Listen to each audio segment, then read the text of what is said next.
so when I talk about the somatic nervous system, I'm really going to be contrasting the events at the neuroeffector junction to the events at this junction. This junction is actually called the neuromuscular junction.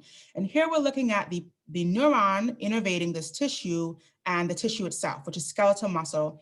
This is under our voluntary control. So we can control, we can make decisions about our skeletal muscle movement and position. And so it's kind of a different sequence of events, although there are some slight similarities that we will point out. So first of all, here are some obvious differences is the neuron. So we only have one neuron here, as opposed to the two that we see in the autonomic nervous system. It's called a motor neuron, and it goes all the way from spinal cord all the way out to the skeletal muscle that it's innervating. Another obvious difference here is where those fibers originate. They originate from the ventral horn of the spinal cord, whereas the autonomic fibers we talked about originated from the lateral horn of the spinal cord. But they both will use the ventral root to exit the spinal cord and join the spinal nerve, okay? The innervation here is going to be of skeletal muscle. Again, our voluntary control of this type of muscle. There's only one neurotransmitter here. There's only one receptor here. So always acetylcholine, always a nicotinic, cholinergic, or a fast receptor. Okay, so kind of very simple when compared to some of the complexities that we saw in the autonomic system.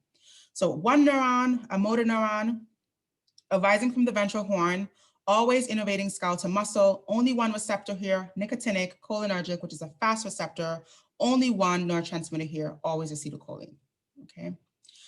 Let's talk about the motor unit here. So the motor unit is basically a motor neuron and all the fibers that it is innervating, okay? So one motor neuron is going to innervate many fibers, but one fiber can only receive innervation from one motor neuron. Okay, I'm going to say that again because it's kind of difficult to process, but if you draw it out or kind of look at the schematic, it may make more sense. So one motor neuron can innervate many muscle fibers, and in a muscle, we actually have several different fibers, but one fiber, so one of these individual fibers can only be receiving innervation from one motor neuron. Okay, and together, the motor neuron and all the fibers that it could be innervating is what constitutes a motor unit. And so we can talk about the events of the neuromuscular junction here, and that's going to depend on IPSPs and EPSPs, something that we've talked about, basically excitatory events on that neuron, on the soma of that neuron, or inhibitory events on the soma of that neuron. All of that will be kind of assessed at the axon hillock, again, something we've talked about before, and then we will determine whether or not we've got enough of a membrane potential change to generate an action potential at this point. If we generate an action potential, it will propagate down the length of this motor neuron, it will innervate the fibers, and that response on these fibers is called an end plate potential. An end plate potential is the action potential that is on a muscle fiber that results in the contraction of skeletal muscle, okay?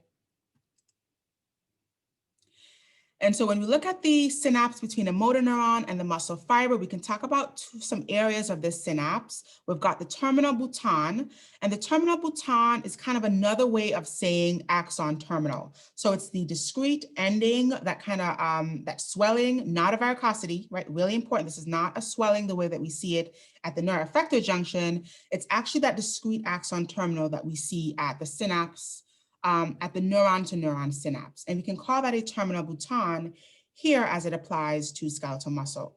There's also the motor end plate.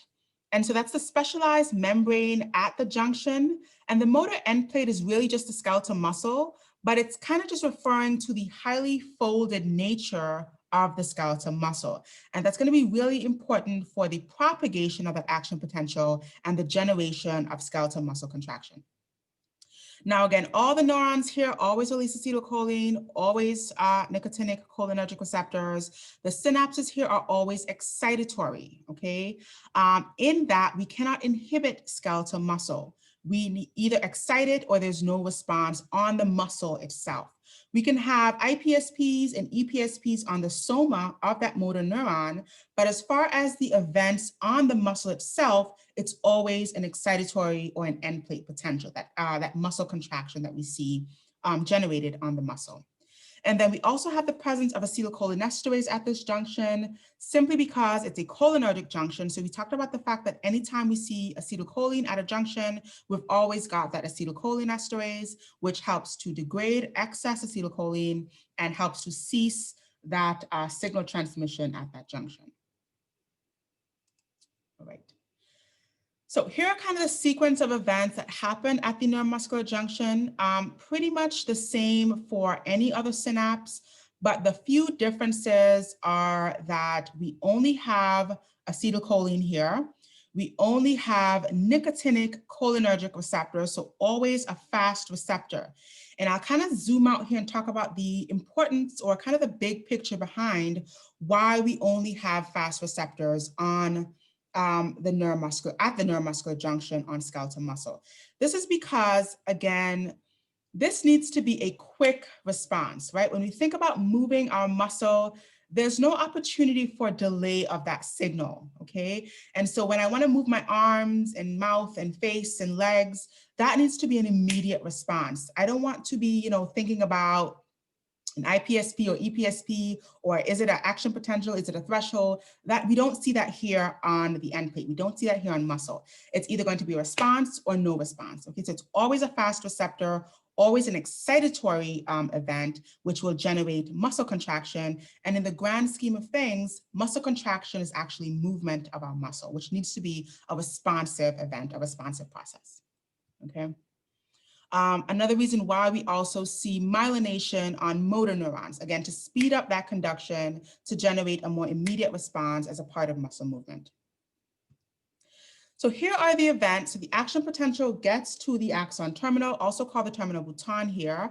It's going to open up voltage-gated calcium channels. Calcium is going to rush into this axon terminal. The vesicles here, which only have acetylcholine, are going to fuse to the end of the terminal and dump that acetylcholine into the junction. It's going to cross the junction, bind to channels, which are nicotinic cholinergic receptors. That is going to open up channels for sodium and potassium. So sodium and potassium are moving in their respective directions. Remember, sodium's ECDF into the cell, potassium's ECDF out of the cell. That generates an inward a flux of positive charge into the cell, because we know sodium is moving with a stronger ECDF than potassium is. So kind of going back to that previous knowledge, previous things we've talked about. And that generates an excitatory event on this membrane, which is what causes the muscle to contract. That's called an end plate potential, or an EPP, okay? At the end of that signal, we're gonna clear the junction. Acetylcholinesterase is going to break down the excess acetylcholine into choline and acetate, and then that can be cleared away from the junction or recycled to make more vesicles. So pretty much the same events here at this neuromuscular junction. The players are slightly different, and we only have one option for the receptor and one option for the neurotransmitter. Okay. So I'm seeing a question here. If someone has a disease such as Parkinson's, are these responses inhibited, or are they not related? So Parkinson's is slightly different. It's going to be dopaminergic neurons, and so that's going to be the movement as far as the basal ganglion parts of the brain. So that will also affect movement, but from a higher level. The movement disorders that we see as a part of the neuromuscular junction are things like myasthenia gravis, where this receptor is attacked or destroyed, and so we don't have enough of these receptors to transmit these signals. We also see other types of muscular dystrophies that affect the neuromuscular junction and make it hard for this signal to travel to skeletal muscle. The kinds of effects that we see in patients that have these disorders are weakness, paralysis, because obviously we can't move skeletal muscle. This can become fatal when we think about the involvement of respiratory muscles and breathing. And so that's how the neuromuscular junction applies to some of those disorders. Not so much Parkinson's. Parkinson's is going to be a higher center in the brain with dopamine and the basal ganglia. Okay. And we'll talk more about some of the toxins. So there are some toxins that block this junction, and we'll talk more about those when we meet on Friday.